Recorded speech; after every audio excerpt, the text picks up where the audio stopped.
Our first speaker is Erik Rank. He works at Cisco and he is a distinguished engineer. And because Cisco pays so badly, he has the second job. He's also a lecturer at the university in Liège. And he is talking about something that most people outside of this room would see as something esoteric, because it's IPv6 that nobody has ever heard about, even though it was standardized 15 years ago. And he's telling us a few lessons learned about how to make IPv6 more secure. So, Erik. Okay, thank you. And by the way, it's true that network can be dangerous, but without danger you have no fun, right? So, and talking about fun, we can see that networks are basically like sandcastle.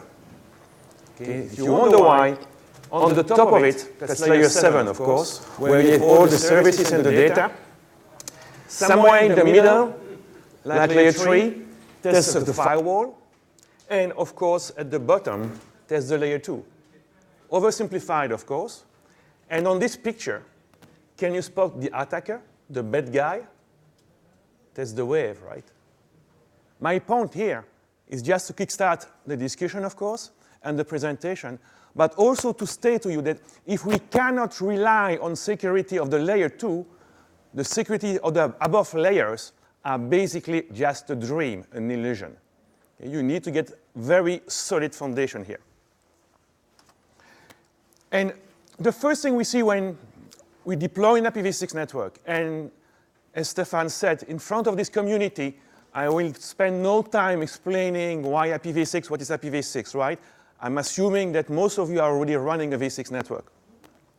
And the biggest attack I've seen on a v6 network, or even on any network, because this attack works even on an IPv4 only network, it's what we call the rogue array. Rogue router advertisement. You remember quickly, right? PC phones, when they boot, they look for an IPv6 router, they send router solicitation, RS, and if there is a real router, it sends array router advertisement, and into the router advertisement, like indicated in red, there's the prefix, the leading 64-bit, right? You remember? All your phones, your PC here, receive it.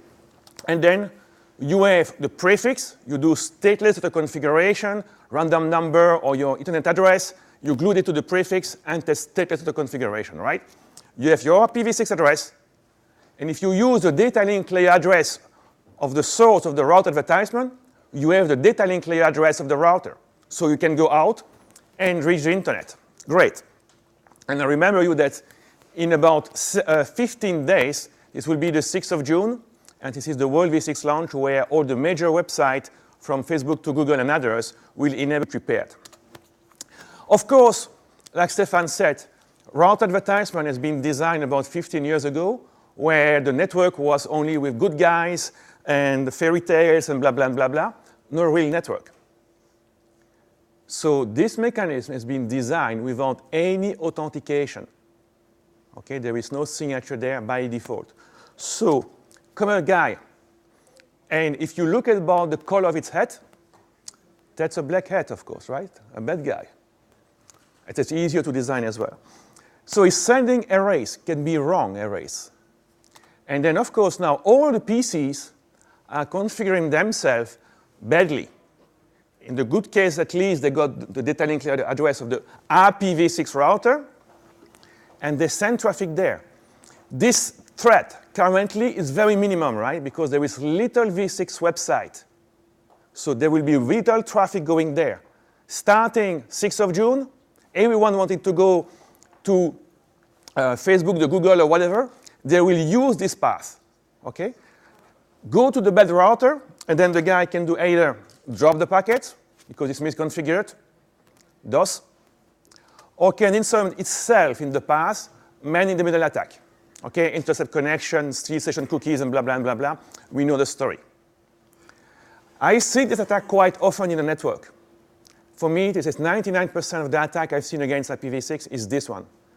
99% of those attacks were misconfigured Windows machine. Okay? People pretending to be a router while they were not a router. Like in IPv4, pretending to be a DHCP-v4 server while they are not a server. So this effect is pretty devastating. Just explain it. How can we fix it? There are multiple ways to fix it. Not all of them efficient. For instance, the top one, It's used, by the way, here over the wireless. If you look about the arrays here are sent with high precedence, high priority, because a misconfigured Windows machine is sending arrays with the default priority, which is medium. So even if all the Windows machine here, maybe there is one, I don't know, right? Sending router advertisement, rogue arrays, send with precedence medium, the real router will take precedence and win. So an easy thing. On host, if you disconfigure, disable stateless auto configuration, of course, it doesn't listen anymore to arrays. You cannot do it in a conference like here, but in your data center, you should do it. Okay? And I remember you, when you are sending arrays, you need to send arrays for discovering the router. You may also turn off the auto configuration bit into the prefix, right? All the routers got the configuration item for this. Router and host, they can replace neighbor discovery by secure neighbor discovery, send in short, more to come. And on switch, you can do what you call host isolation. One slide is coming, and then other techniques to be described. Let's talk about real security people, right? Real stuff. And one thing part of secure neighbor discovery send is the concept of specific IPv6 addresses. They are called CGA. It stands for cryptographically generated addresses, meaning that the addresses is not selected by you, so you cannot select any more fun addresses like cafe, babe, food, and something like that. No. Those addresses are basically linked to a pair of keys. And anybody can have a pair of keys. Until now, I do not talk about certificates, right? There is no PKI, nothing. Just a pair of keys. The good guy and the bad guy can have this pair of keys. It's using now the public key and the prefix he has received from the router advertisement to build what we call the CGA parameter block. We do a SHA-1, and I slightly oversimplified the technique here, and we take out of the SHA-1 hash 64-bit, and this will be the interface identifier. So basically now, your IPv6 address on the right-hand side have something which is the hash of your public key. Okay, basically, we are linking your v6 address to your public key. And now, on all the neighbor discovery messages, solicitation, advertisement for routers and neighbors, you simply use your private key to sign the entire payload. And as the entire payload contains your data link layer address and your v6 address, it is signed, it can be verified. Okay? So how do we use it now to prevent the rogue array? That's where the story becomes ugly. Because you need to have a PKI somewhere. You need to have a certificate for the router, and you need to configure the root cert in all the PCs and the phones. That's a major deployment issue. Okay? But assuming you've got this, then the router is sending, and I oversimplify it here again, is sending all the router advertisement using the source address, the CGA, so basically using this address generated by its public key. It includes as well the CGA parameter block, so including its public key, and a signature. So the receiving PCs take the public key, redo the SHA-1, check with the CGA address. Does it match? Yes. Verify the signature. Does it match? Yes. And then they are also fetching the certificate from the router. This is where we receive authorization. It means that the certification authority has authorized this router to send route advertisement. Then we can trust it. Highly, highly secure. Okay? This is sent. Now, a few caveats there. It's only binding the IPv6 address to the public key to the MAC address, the data link layer address, okay? Because it's included a payload which is signed. Meaning that you can still do MAC spoofing. So you need to use port security, for instance, in Cisco switches or in other vendor, to be sure that this MAC address is not stolen. Okay? You need to be sure this MAC address stays on this interface on this VLAN. It doesn't move. But switches can do it, so no problem. But the real issue, honestly, it's implemented in our switches. okay, in a few of H3C, but it's not implemented in any host. And you remember, those arrays are sent from routers to host, and it's up to the host to verify them. If there is no send implementation in host, send is useless. Okay? And as far as I know, neither Microsoft nor Windows, nor Apple wants to change their mind there. There is a third party, which is currently under development for Windows in Germany. So we need to find something else. The something else I was recommending to my users, my customers, were basically to use host isolation. If by, for instance, in the case of the wireless, there is some wireless configuration where you can prevent one Wi-Fi station to send another frame to another Wi-Fi station. So no way that a PC can send a frame to another PC. If you enable this feature, called IP isolation mode, of course now, the PC, the rogue arrays, will be blocked by the access point because it cannot reach back the other PC. Very simple, right? No rocket science. Now, of course, some protocols do require to get proximity, right? To get adjacency between Wi-Fi stations. So we cannot use this. We need to find something else. The something else is port access control list, port ACL. Remember, all those neighbor discovery messages run on the top of ICMPv6. So they are processed by access control list. It's not like ARP in IPv4, right? Because ARP is not IP. So you deploy on all the interface the green dots, which is basically an access control list, on all the ports facing PCs.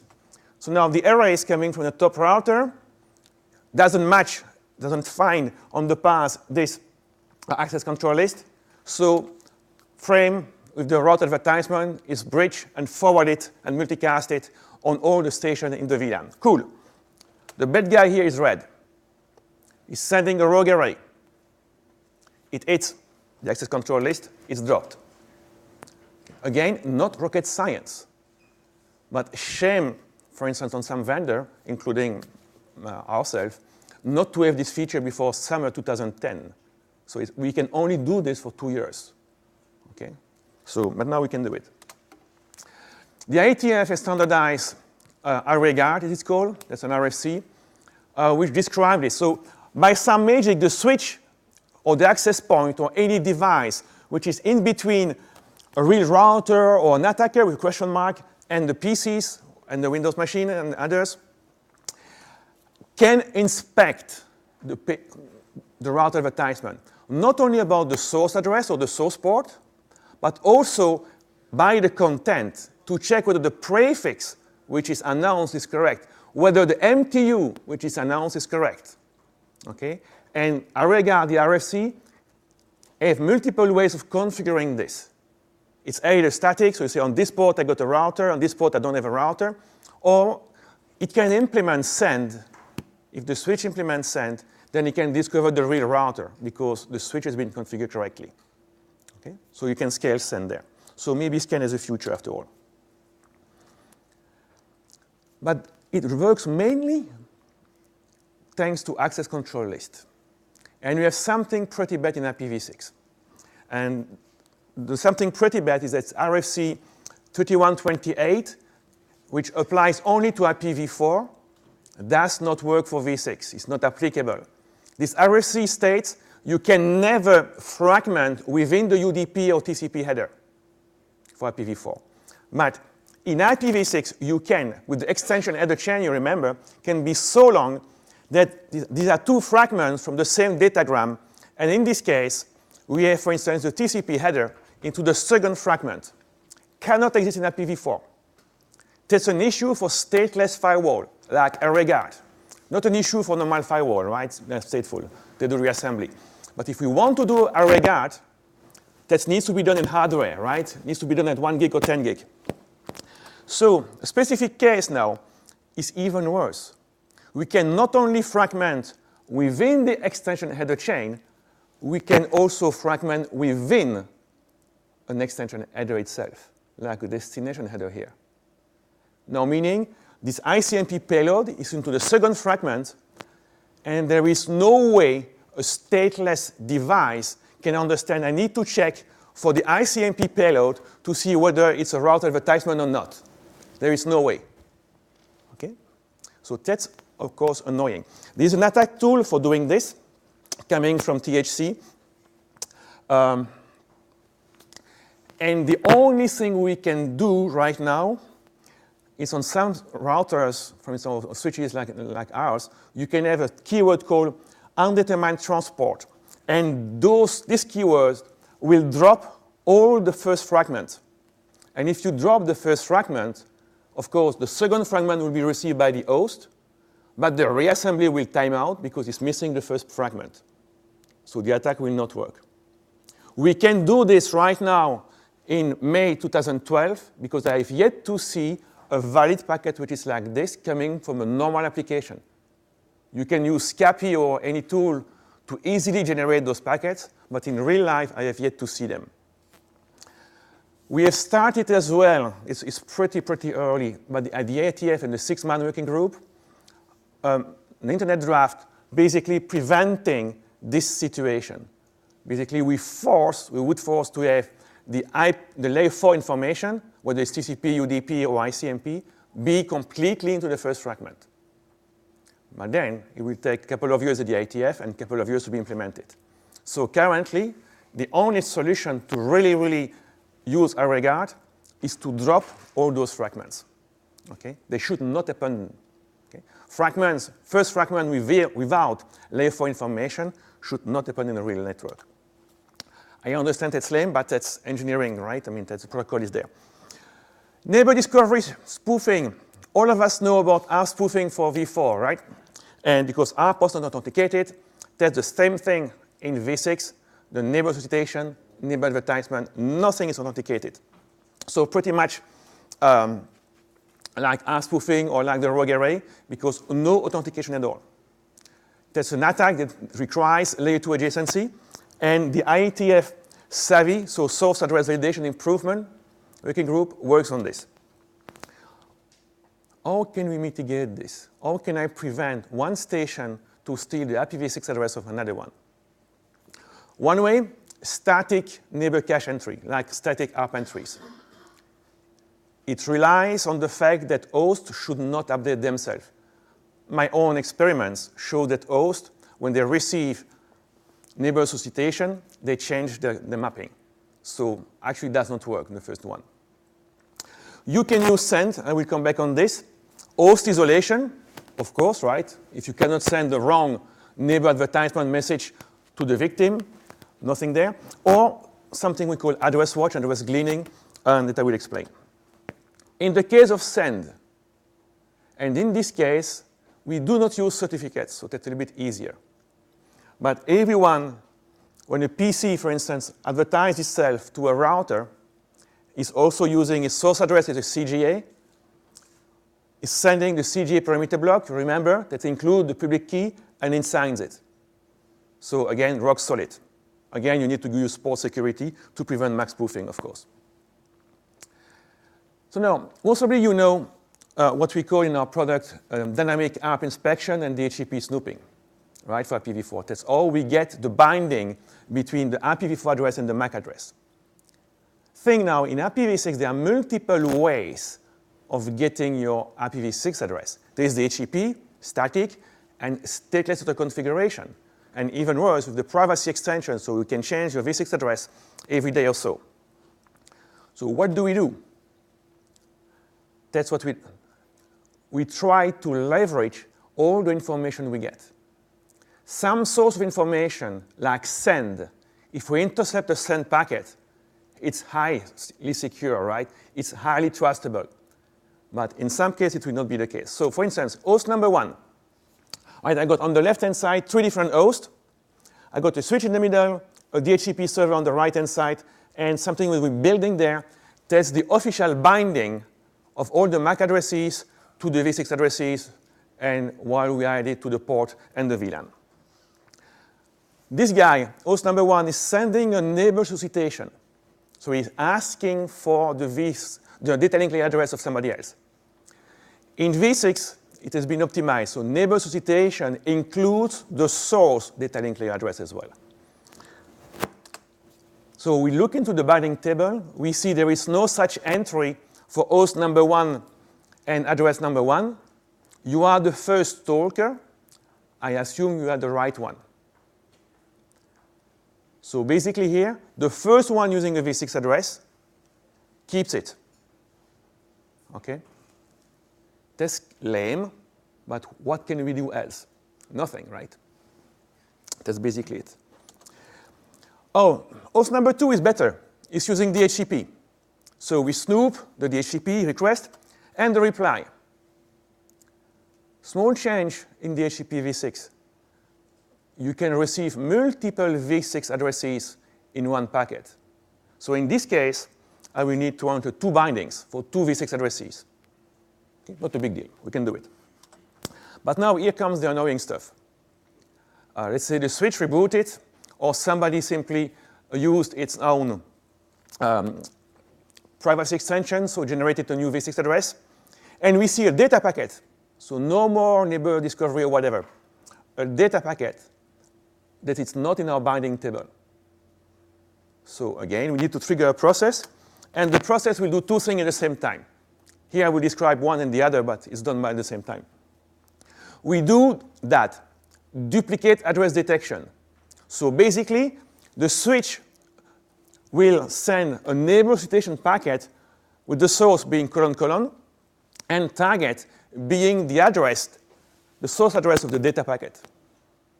So normally, as it's sending a neighbor citation, host number 3 will reply with a neighbor advertisement and its own data link layer address and IP address. So it's confirmed. Okay? We are again here believing that the first one to use a v6 address wins. What can you do else? A little bit better is that we can query by DHCP. There's a specific operation in DHCP v6 to query the lease. Does not exist in v4. So we can go back to the DHCP server using DHCP protocol and see what is the binding. So we are a little bit better there. Now you remember, right? All of those bindings has got different trust level. So we need to get some arbitrage function somewhere in case of conflict. And one will win. For instance, DHCP will win again the first one. Then once we have gleaned all those bindings, of course, we push those bindings to a CAM table, to a TCAM, to do enforcement of the MAC addresses and the IPv6 addresses at line speed. It exists on some devices, just to show it's not only slides. There's a working group at the Savvy, but there are also products coming and being there.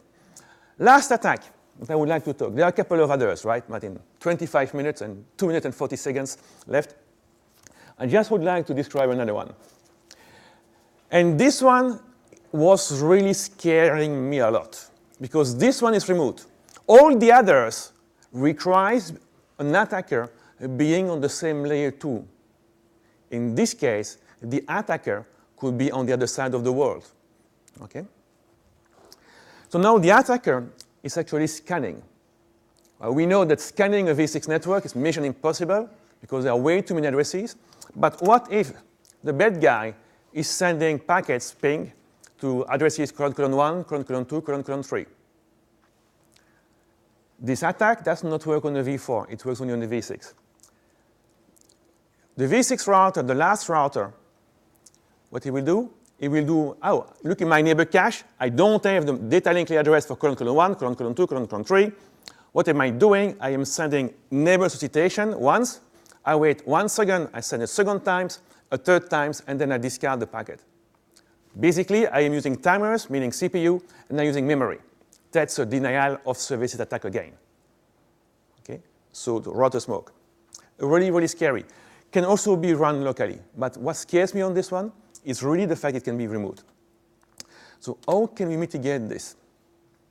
A couple of obvious stuff, like limiting the numbers of resolution per second, right? By default in our system it's 100, and limiting the numbers of IPv6 addresses per interface. In our system, 256.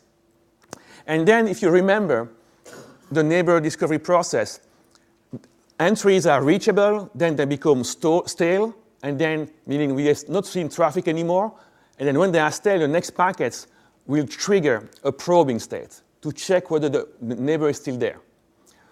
Of course, as we know that at some point of time there was a valid host there, the revalidation of this v6 address should have higher priority than discovering new v6 addresses that does not exist. A specific issue is for servers. And what I usually try to do, to say, is put an access control list there. You have a server. This is your DNS, no, your web server, www.foo.com. Attackers can go to the DNS and discover, of course, your v6 address and can get easily your /64, right? It's pretty obvious. And based on this, he can try to scan you. And then we send colon 1, colon 2, colon 3. Access control list, again, not rocket science, simply permit destination colon 1, so doing the neighbor solicitation, neighbor advertisement, done. And it stays in the cache forever, mostly. And then colon 2 and colon 3 go to the bin.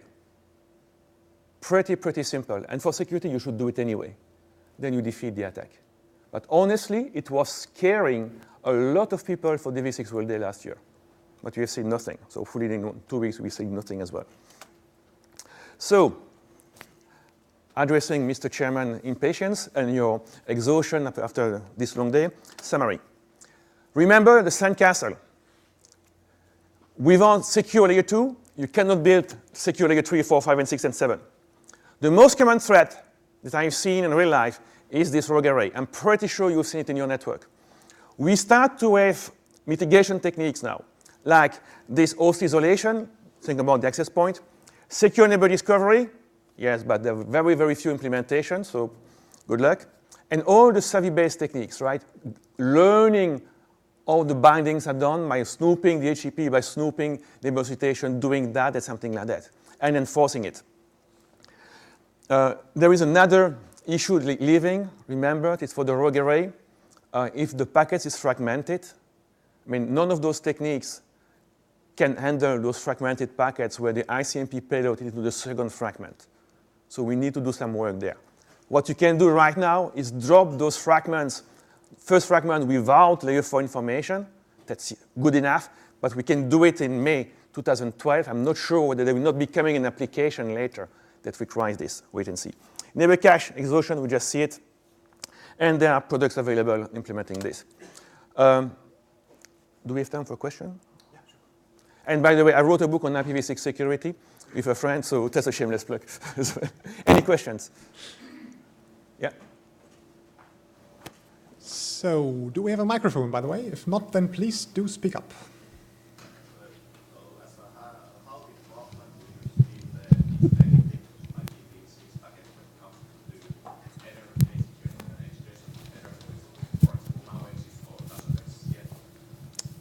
Okay, so if I got the questions through the hostile medium, how do we see the performance and how we can handle it by the CPU, the extension header chain by ACL, right?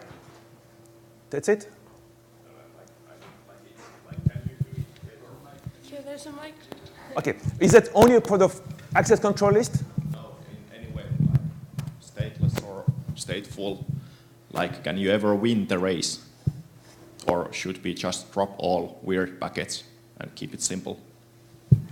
I mean, I would love to be able to drop all the weird packets to be simple, but honestly, I don't think we can do it because we never know which application will be coming. So I really believe that these weird packets, without layer 4 in the first fragment, we should drop it and keep it like this and shout it so nobody will use it forever, ever. That's one point. Now, they are thinking about what I hear about the first question. Of course, all those packets going to the CPU, okay, needs to be rate limited. Else that's basically DOS against the control plane of the router of the switch. And depending upon the platform and how it's built, there is a performance impact indeed to inspect the complete extension header chain. For instance, in firewall, so plain firewall, doing it in normal processors, we say the impact is about -5% compared to IPv4, just for this. And it really depends upon the platforms. For example, in our case, the SL9K, it's no impact. We cannot measure it. So you think that, like, it's doable. So, I mean, it isn't like if you're just concatenating random headers, at some point you have been spending too much time to trying to get something sensible out of that. I mean that, like, because you can just go on and do any kind of variations in that. So, like, and in the end, at some point you either allow the packet or then you drop it. So you have been doing the whole thing for dropping it, yes. I mean, if your point, we need to analyze this extension header chain, no way out. There will be a performance impact depending upon the platform, but most of the time there will be a minor one or a big one. But we have to do it. But in some cases, like in the fragment stuff, you cannot do it. You are stuck.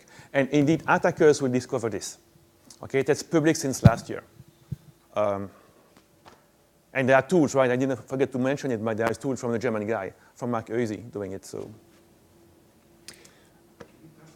Okay, so one quick question. We are just now out of time.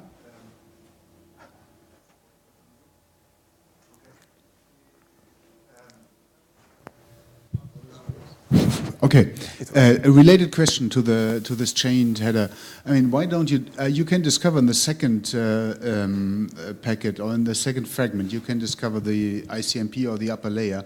Why don't you just drop this? Why do you have to? I mean, why do you concentrate on dropping packets which you actually drop on because I don't know it? That's. So I can come back quickly on the slide there, because that will be. Shit, animation. I mean, the nature of the network is that there are always packets you don't know. Huh? True, but this one, you cannot see whether it's a valid fragment or not. The second packet, if you just look at it alone, okay, bad or good. You cannot say whether it's a bad or good packet. The second fragment. But you can see the first one payload. is read. You see the ICMP type. No, you don't see it. How can I see it? I have, from here, fragment number 2, I have no pointers telling me to find there. Okay. Because I mean, the length of the destination header, I mean, the length is TLV value, I think, for destination header is on the first fragment. So you should remember, okay, the complete length of the destination header is so long, I've already seen so much, so only the remaining is here. Okay. It's no more setless, right? Stateful firewall, no problem again. But you're right. I mean, okay.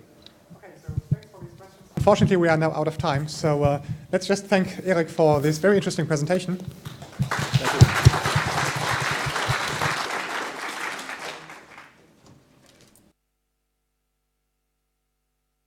And let's move on to the next. This time, no IPv6 involved, but it's about a very interesting topic, distributed denial of service attacks, and how you can mitigate them in a very clever way. And our next speaker is Yannis Mitsos. He is nowadays head of the GRNet NOC. He came from something very strange called VLSI hardware design, but he shifted to networking a long time ago. And now, as head of GRNet NOC, he is telling us about a very clever way of fighting DDoS attacks. Thank you very much, Stefan.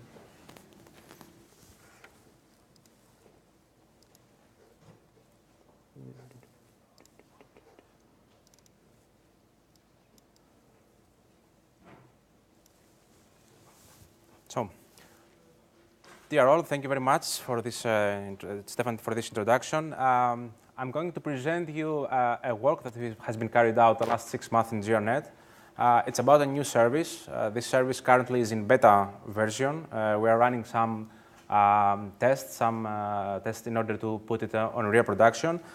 It's called, the service itself is called FOD, Firewall on Demand. And it's going to be further disseminated here. So this is the structure of the presentation. I initially have some introductory slides, but I will come quickly to the point, to the main course. The rationale, why we built this service. Actually, it was twofold. Firstly, we would like to have a tool in our hands in order to mitigate transient attacks. So the first thing that I should underline here is that this service is not about configuring firewall in routers in a permanent way. It's only for transient attacks. It's mainly for transient attacks. The second rationale was because it was that we would like to, let's say, a little bit elaborate. Sorry, something went wrong here. Oops.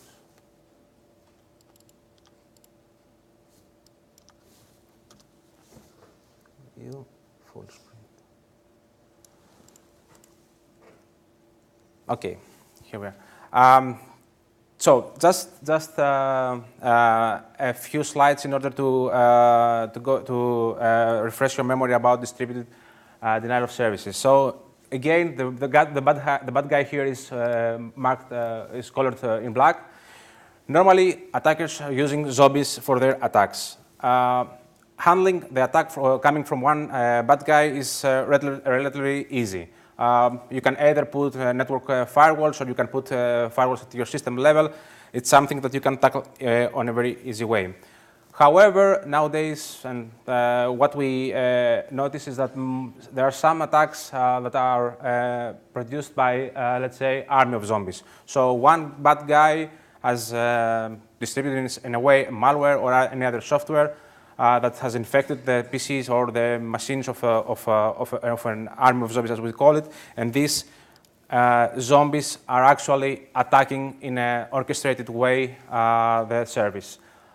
You realize that this can, of course, create denial of service. This is a very common situation. Yeah, I was telling you before, again, the motivation, the rationale, twofold, namely, the first thing that we would like to block, mitigate these transit attacks, and secondly, we would like, because in the past we already had a similar, let's say, application, a similar service in our network, we would like to build a new service in order to leverage a few characteristics. What is important here, and I would like to keep for the further slides, is we would like to have a better in terms of action. So we don't want only to have drop packet or stop drop packet to a specific host. We would like to have the flexibility to either rate limit the flows and or redirect the traffic or redirect the traffic to another host.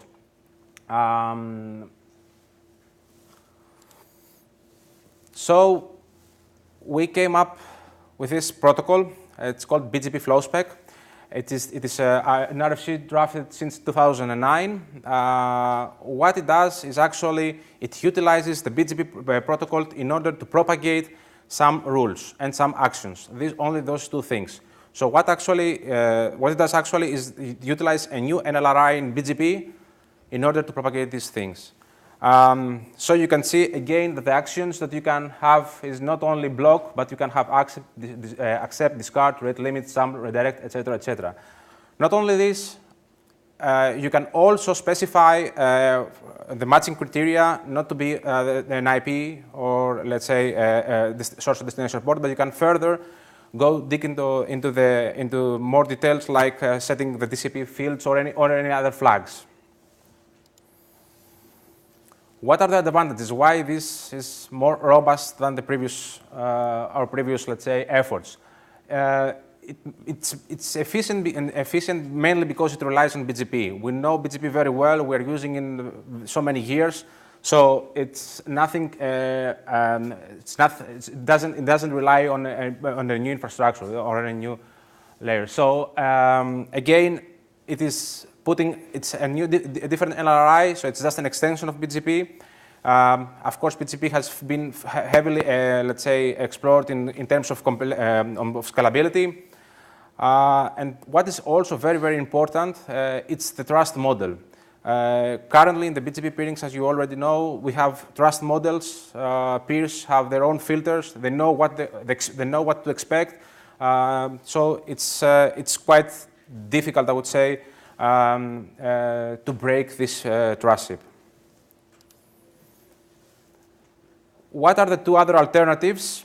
Traditional ASLs that don't need, let's say, expensive hardware. However, of course, it's difficult to handle them in an automated way. our service compared to the traditional firewalls is that the filters are applied very closer to the source and not to the end router. A new and important thing is that this service can be easily converted to a multi-domain service, and I will come back later to this, where in comparison to the BGP black hole routing, it's less coarse, has more actions, and uses a different NLRI. So currently it's fully supported by Juniper. Cisco does not support it yet. They participate, however, in the RFC, and we hope that in the near future they will also join. One thing that unfortunately is not available yet, it's that this protocol, this implementation lacks also IPv6 support. This has been also addressed and raised to our vendors, and we hope to have it implemented in the next versions of our operating system. So what we defined here is to define the service to mitigate transit attacks. Initially, our audience would be our NOCs. These are our end customers. What we would like to further utilize is that this, the authentication and authorization mechanism relies on SAML using Shibboleth. So the end users, in order to gain access to the web interface, they have to go through the Shibboleth process, and very well known process. And this is the way that they are authenticated and authorized. And how they are authorized? They are authorized because the people that are allowed to use this service should have a special kind of entitlement. And this entitlement should be in the, should of course be set in the administrator's metadata at the IDP. Yes, more or less, I went through this thing. This has to be easily, let's say, implemented in all of our routers. The flow granularity, as I told you before, compared to the previous root black holing version that we had, we would like to have more options provided to the end users. And we would like also to have this flow manipulation, namely that if an administrator is not very convenient, it's not very convenient of dropping the packets, of chopping off, let's say, an attack, you might want to rate limit it. About the code and the software, we recently implemented and extended the software, putting a REST API in place. So it's easy to find ways to interact with a service. The code went initially first source code auditing in order to make sure that it's let's say secure. We also elaborate on new modern technologies. I will come later back on this. The most important thing is that for this is that this code will be open source. It's open source actually, and we intend to release it publicly in the next weeks. And we are also very keen in putting some synergies in place, either with our clients or with Zeand or any other third parties that they would like to utilize this service. Just a quick overview. So, assuming that this is a typical connection model, initially a network administrator, a system administrator, or whoever else has to log into the web service using its Shibboleth attributes. It is automatically authorized, authenticated, and authorized. And if so, he can easily upload it, he can easily configure some rules. So those rules describe from where to where the attack should be mitigated. And it's also, at the same time, we also check if this person is allowed to put these rules in our routers, which means, in other words, that customer A cannot put rules that have complication with the routing of another customer. So we know each customer of ours which IP address space belongs to them, so in order to correlate this information. We have dedicated a router. Actually, it's a layer 3 switch, not even a router. for this service. This web interface through netconf pushes the rules to the router, and using eBGP, these rules are fully propagated to the whole network. As a result, firewall rules are applied to all of our routers, and traffic is mitigated. There is also a mechanism for auto-expiring the rules. Again, it's for transit attacks, but of course, at the same time, the network administrator or the operator of this service can easily remove at any time the request. A few slides about the user interface. Perhaps for those of you who are familiar with some technology, you will notice a few buttons and things like that. So this is the main page, where you see the name of the filter, the match criteria, what should be done, what's the status of the service, who applied the service, when it expires, and a few other things. Users can easily change the interface on what rules should be visible to them. This is the typical input, let's say, web page, where the source address, I mean, the bad guys should be enlisted here. So in case that it's not easy for you to identify how many IPs you should block, you can easily block the whole internet. Protocols are more advanced settings here, ports, flags, etc., etc. And of course, what should be the action. There is also an implementation of this console where you see how the netconf, how the layer 3 switch interacts to those rules. So the whole sequence of putting the rules into the configuration may be fetched by just clicking the console button. And last but not least, the suspension, let's say, page. How you can demonstrate this, and what is important here is that the application of those firewall rules is something that happens very quickly. We have done a test with iPerf. We put some, let's say, an iPerf hitting with 100 megabits one of our clients, and then we applied the rules. As a result, in less than 15 seconds, the attack was not blocked, it was limited in this example. So you can see the rate has been dropped. So another important thing here is that this is very efficient in terms of speed. A layout of the service, so user interface on top of it. The service, the whole thing is written in Python using Django. There is also this long polling mechanism. It's very common in Twitter, Facebook, and all of this kind of social media stuff. It's actually the way that you can easily fetch data from another source. There is a layer for job queuing in order to make sure that everything goes smoothly and you don't have conflicts. And then on bottom of that, there are two things that I would like to draw your attention: this network to Python XML proxy and netconf Python client. We are very happy because both of them are developed. Both of them are developed internally. They are open source. We also maintain the netconf Python client. One of my colleagues is the maintainer nowadays. So, Python, Shibboleth, Django, all these nice words. Network XML to Python classes, proxies, what I mentioned before, and the NC client.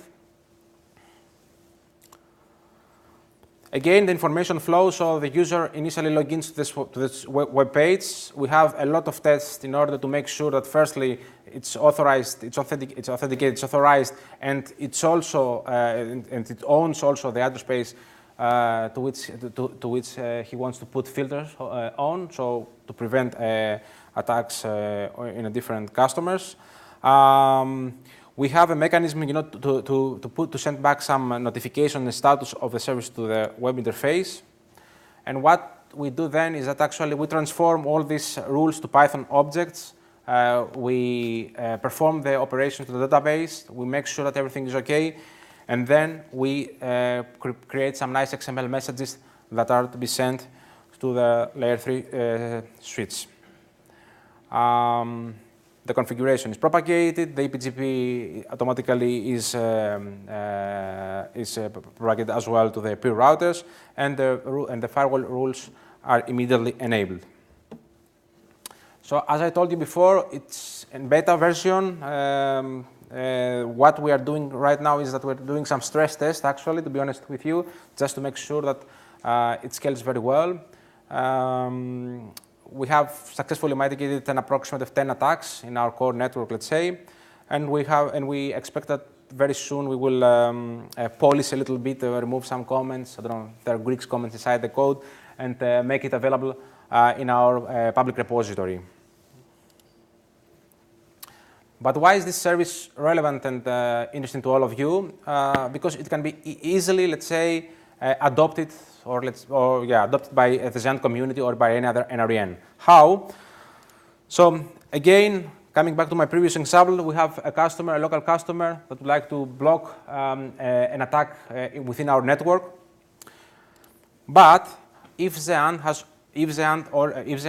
establishes this peering utilizing this NLRI of BGP, then as you realize, immediately those rules are propagated and are propagated to Xen core routers.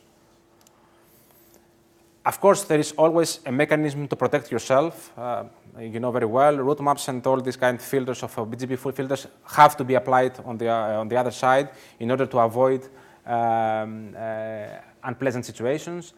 And of course, if the other NREN also has this BGP peering with Xen, you realize that this attack is chopped off at the very, very, very big beginning. It might also have some other implications, like, for instance, if this traffic flows from DWS ports, then you realize that there is a cost also associated with this distributed attack, and might also have some, let's say, financial consequences.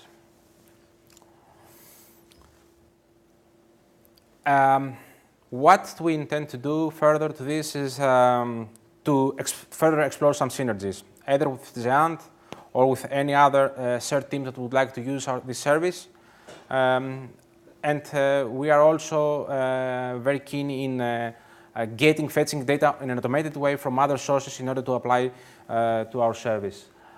What is very important, and at least it's relief for the network administrators, is that you might know that most of them are very hesitant in putting, let's say, aggressive rules in their routers, like deny of an IP or of a block of IP. So this service provides also the potential to have soft actions like rate limit, and hence make it easier for adoption. Again, the service is open source. You can easily get it. What you need actually is only either a router or layer 3 switch, whatever. We also tried with a virtual machine instead of an equipment. It's very easy to be deployed. Shibboleth is integrated to the service, but of course can be embedded. I'm sorry for the typo here. A fundamental requirement is that you should have somehow in a database the information that is required. And that is actually what is the IP address space of your customers. What we have done so far is that from a private WHOIS database, we have created a small tool in order to fetch the data and shape it and put it in a database, in our database. Of course, you will be more than welcome to test the service. And for those of you who don't want to implement anything at all, you just can simply tell us to use our let's say, our flavor. The only thing that we should at least agree on is that we should establish a multi-hop BGP in order for us to send you the rules. And this can be further used by your side.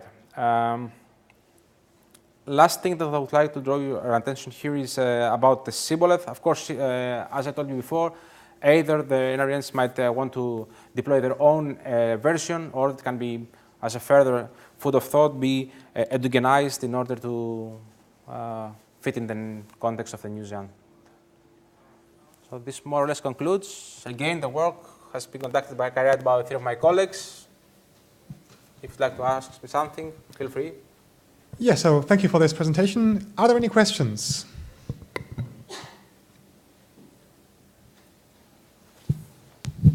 So if you announce your filters to your peers, like Jean, Sorry? if you announce those blocking filters to the peers, is there any additional authentication like you do internally? How are those things correlated? I mean, sorry. So if you go 2 slides back, please. Sorry, if I? 2 slides back, please. Or third. Yes. Yes. There. So you announce to Jean. Yes. And does Jean additionally Yes. check if you're allowed to block Of course this they have. address? Of course they have. They don't have to check for this specific service. They have to apply the same filters that apply for the IPv4, IPv6, and the NLRI. They have to apply it as well as for BGP flow spec for this NLRI. In other words, we cannot advertise to them rules that are not valid for us. We cannot advertise rules that come for an REN. But this is why that's something that I have underlined at the beginning of this presentation. This is a mechanism that is already placed. The preparation and the application of BGP filters is something that we do. So those filters should also be applied in this NLRI. Okay, any more questions? It's sort of 2 questions. The first one is, when they've done the authentication, is there any sort of host checking going on, or is it a single authentication? Because you could have interruptions, there could be any number of authentication, and then after that action, there could be any number of attacks coming from that originate point. And the second thing is, what is the is it mitigating on bandwidth hits, or is it an application level filter? How is it identifying an attack? Okay, so answer the second question, of course, someone has to identify the attack. I mean, it has to somehow translate it to a few numbers, namely the IPs, the source destination ports. Those rules have to be somehow translated into numbers in order to be filled in the application. So someone has to do this work. No, what I meant really was, is it like network heuristics? Is it using behavioural patterns? Is it pure bandwidth hits that are taking, identified as attacks? I mean, you mentioned in your example it was 100 meg and that was identified as the issue. No, that was an example, but we don't have any heuristics or any mechanism to identify an attack. This is just a service to apply the filters, the rules. Based on what?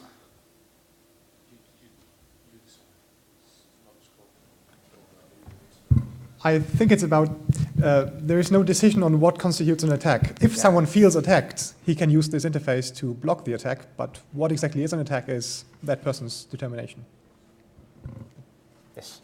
And answering your first question, again, this is a Shibboleth-enabled application. So security concern issues have been already addressed. There is a secure path mechanism with certificates and mechanism of transactions in a secure way. So this is a model that has already tackled the security concern. So I mean, it cannot be easily hijacked by third parties.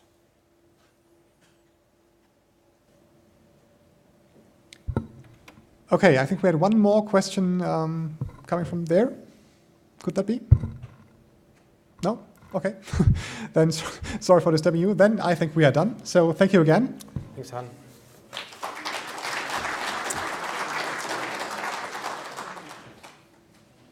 And now let's move on to the last speaker for today. This is Fabian Mauchle from Switch. He studied at the University of Applied Sciences in the world-known town Rapperswil in Switzerland.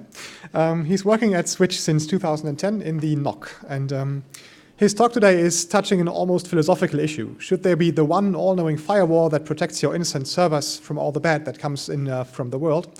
Or should all your servers protect themselves with their own firewalls and you just take away the whole big thing in the middle? And he has gone through the process of switching from one model to another, something I sort of admire him for. And he's telling us how all that works.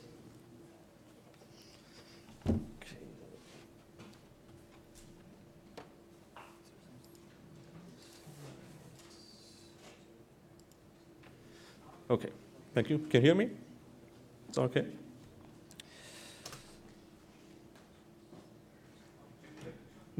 Okay.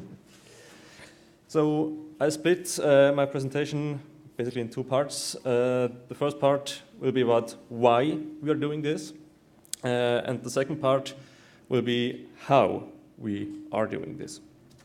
So the whole story began really many years ago, even before I joined Switch, and the basic question was: are the static IP access lists we are using on our routers, are they good enough to protect servers? Or do we need something more sophisticated, like those boxes we call firewalls? For sure, both solutions have drawbacks, and I will come to that. So, until recently, we only had those router access lists. They are stateless, and outgoing connections should be open. So every return packet to an open connection should be allowed. So incoming TCP, okay, generally forbidden. Only if you really want some service to be reachable, you can get that. Incoming UDP, some well-known ports we have to open, but for outgoing UDP connections to be possible in any case, we needed to open all ports larger than 1024, which, yeah, can introduce some security issues. But this also had some unique features. It was simple. It was really simple. But yeah, it was limited, especially when we talk about fragmentation, there are really some problems.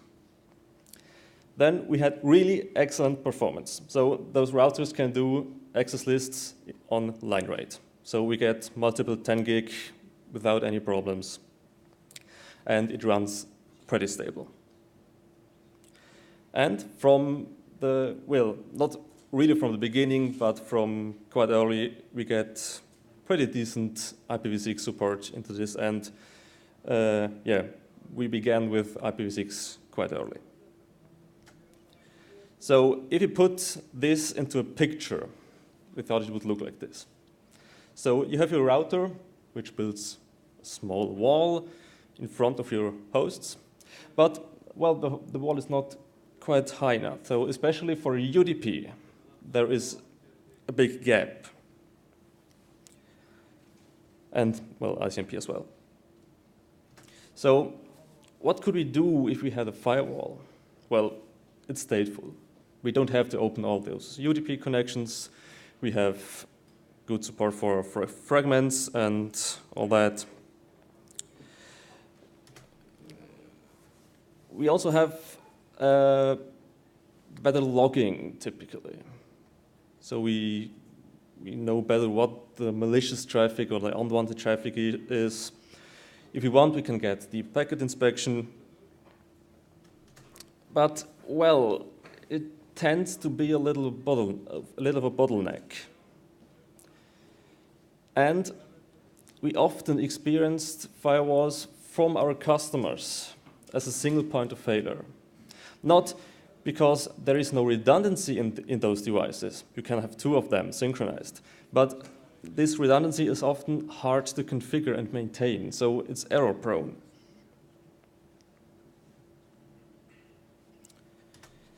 So, well, there is no easy answer to this question. And there was a discussion at Switch which went on for years, really years, until something, was resolved on this. So the network people, and including all the support people, said, well, it's hard to diagnose any problem if you have a firewall in there, because, well, we don't really know what this box is doing. Especially in terms of multicast, even fragments can be a problem because we don't know, well, are they passed or not passed? It's a little fuzzy. And we often ran into problems with IPv6. I hope this will improve in the future, but there are still a lot of boxes that have some lack of IPv6 support. And as I mentioned again, we have performance issues. Well, on the other side, in terms of security and the security people, it's called state of the art. It's how you gain security for your network. You have a central point to monitor the traffic and log it and control it. You can filter on the content of your communication, not only on the ports. And it's kind of independent. So you have a dedicated box which is only concerned about security and nothing else. So only security people need access to this box.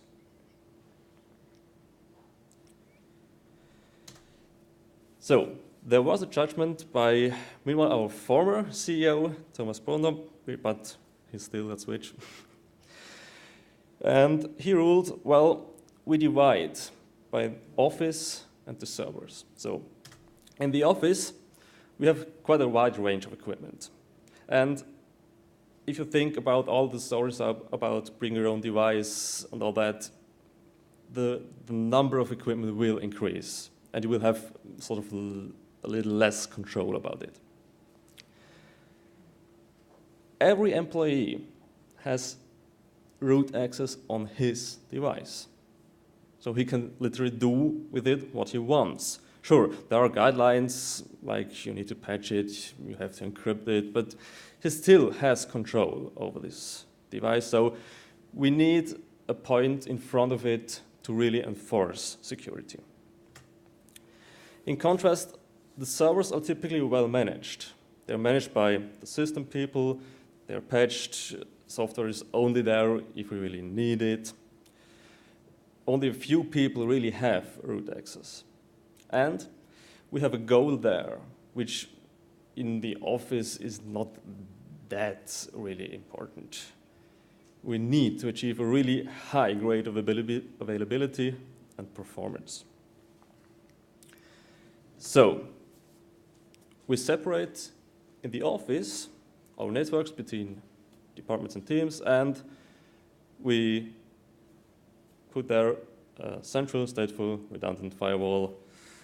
That's state of the art. Most of you know how to do this, so I'm not going to talk anymore about that. But for the servers, well, we have our static access list on the routes, and we want to keep them. But we need more.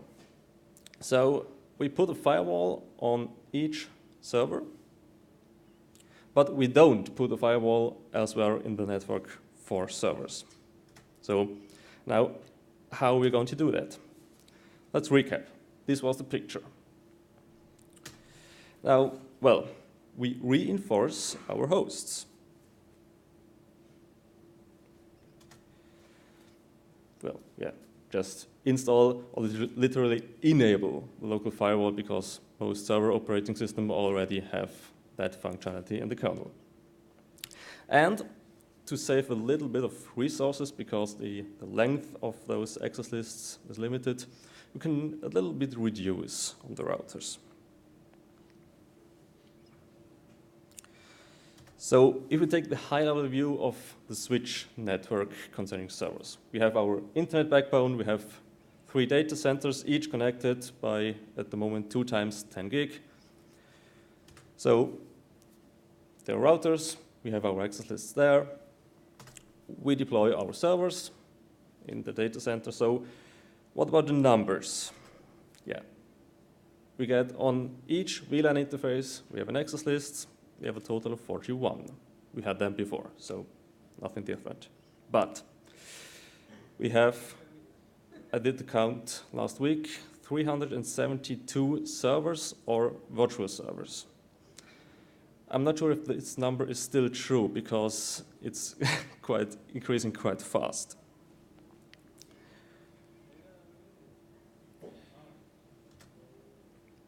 So what do we gain?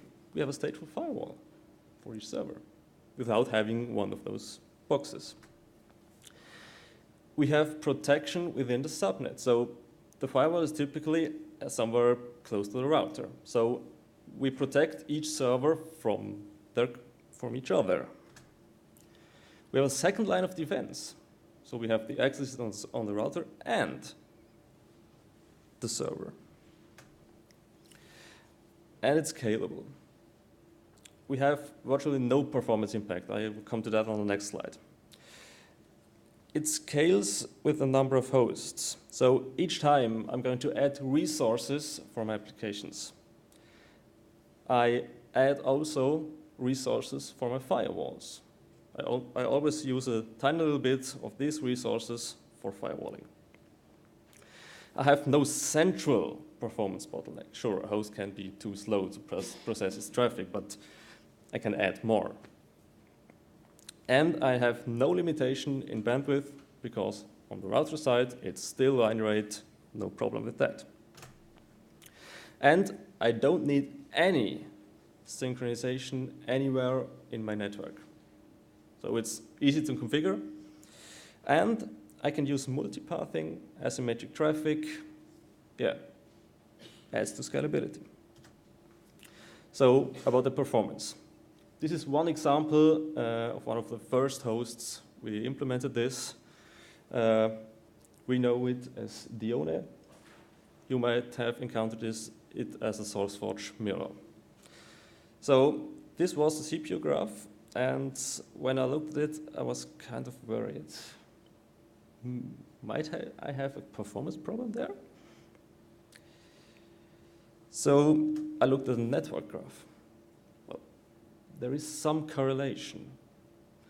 Then I checked back on the logs. When did I enable this firewall?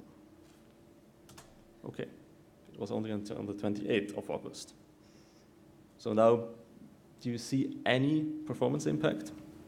I don't. So we have some pitfalls we have to think really carefully about. First, well, I have to open the allowed connections on two firewalls. Okay. But also local connections are firewalled. So all those servers which run a local database, so you connect to a local host, well, that connection is firewalled. You have to open it. Surely, we gain security by protecting beneath the servers, but we have also to allow those connections. And there is one particular problem. We have connections that are used really seldom. Typically, there are some failover communication. So if one server fails, the other takes over or pushes its state. Yeah, they often forget them. So you have it in place. You want to do a server switchover, and it doesn't work. And not all servers are the same. So we have Linux, we have Solaris, and so on. They are, well, a little different. Not all that much, but yeah, you have to care about the differences. So, well, the main question that remains is, how are we going to manage all those 300 plus firewalls? So we need a tool. We wanted it to be web-based for the users. We wanted it to have full IPv6 capability, meaning that all the features we have for IPv4 need to be there for IPv6 without any user caring about it. We want to use existing information so we don't have to enter all again, DNS, server management. It should be request-based, so the user, like a server admin, fills out a web form. I want to open this connection, and the firewall admin accepts that or rejects. Also simple rollback, so if anything goes wrong, just install the old set on all servers. And the primary goal for platform support was Cisco, so we had Cisco shop, Linux, and Solaris. What do we build it out of? Well, we have our existing databases. We have our new tool, which is a web application, which exports to Firewall Builder, which itself is open source. And then we have our already existing install scripts for configuration and patches, which pushes all those firewall rules to the different servers. Now, still, we have to configure 300. So the first thing we are doing in the tool is define the connections only by its source, destination, and service. We don't define the connection in terms of which firewall is involved. This information is taken from the topology, which is known to the tool, to determine which firewall need to be opened to allow the defined connection. And then, as the last step, we optimize those rules to keep it short, to keep resource customization short. So we put this in operation in late 2011. So far, we have experienced very good user acceptance. So the users, literally the server admins, can view their rules. And we didn't tell them, but they began to clean up. They told us, well, that one I don't need. Please remove it. Updating IP addresses from the DNS. Well, it's a simple thing, but it's helpful, because every time a server changes its address, with IPv4 that's not going to happen very often. With IPv6, it might. And you even catch all the servers that are enabled IPv6. But, well, migration takes time. So we started in an existing environment and needed to find out what are the connections we really need. So we start off by just installing the a basic set of rules, and instead of a deny statement at the end, we just put a log statement there. Keep it running for a week, look at the logs, what are the connections, and then maybe check back with the admin and open it. For debugging, we really need a central logging, because, well, maybe the application owner doesn't know, well, on which server really does my application run. So you have to collect all this logging and be able to search it. And, well, there will be hosts which can't host a firewall. So most of the servers can, but there are, well, file servers and some appliance boxes which you simply don't have enough access to enable or even install a firewall.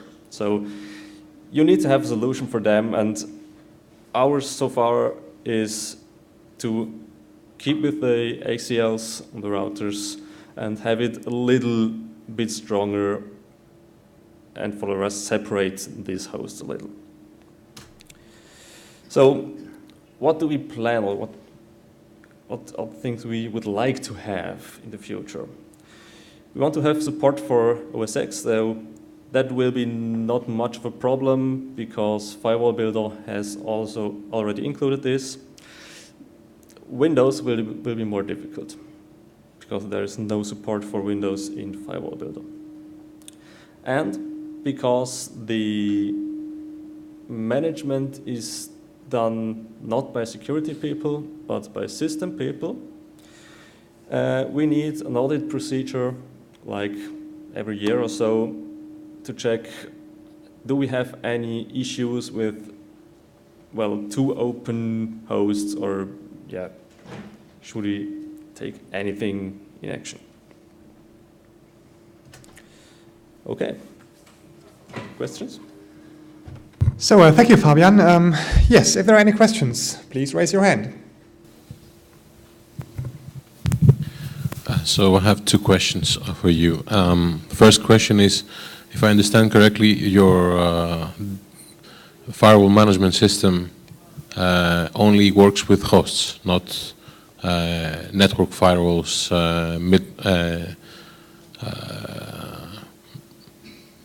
network middleware, routers with stateful firewalls and things like that. And the second question is, since you're using Firewall Builder, could you elaborate a little bit why, for example, not use something else like Firm, you know, the software package Firm?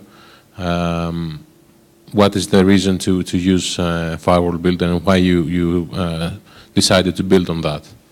Okay, so the main reason why we use Firewall Builder is its function is to adapt to specific platforms. So Firewall Builder has those rule compilers which I feed with an XML, and I get the syntax for any device. So each device that is supported by Firewall Builder, which includes some firewall boxes we can support, and this includes also the routers. So the access lists on the router are also done by this tool. And well, when we started, we looked for a tool that can do this adoption, and we came out with Firewall Builder because it had quite a decent support of platforms, and so we went with it.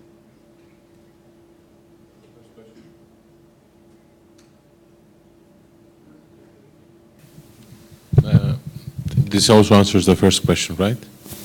Yeah. Okay, thanks. So there's another question up there.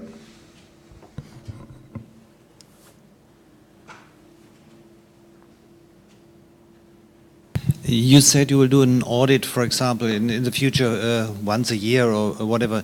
How do you check that that there is not one server or a lot of servers which have no firewall installed, or reset the rules because they have administrative rights? What we experience very often is that users or administrators say, I don't know why this service isn't running, maybe it's a firewall, please open it for a moment only and I can test, that's fine, but I assume they will never close it again because it's working. So more or less all hosts have IDS software on it, which monitors the configuration and tells the system admins that there has been some changes. And if they didn't invoke a change from this tool, they know, well, some user did something to this host. So I need to look at it and see if it is valid or not. And if it is a change to the firewall, quite likely it's not valid. So he can take action. Only the administrator which wants to open the port because the service is not running. Yeah, but there are two administrators. There's the one that will do all the firewalling stuff, all the basic host configuration, creating users, maybe installing software, and then there's the admin that runs his services on this host. And so there are two different people.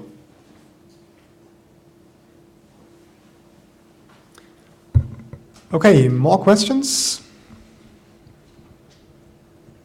Doesn't look like it. Oh, there is one.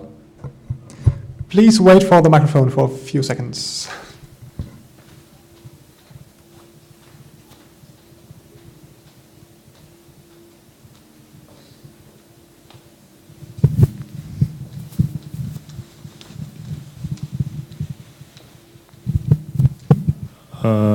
Jürgen Weiß, University of Mainz. Question is this software usable for others, or is it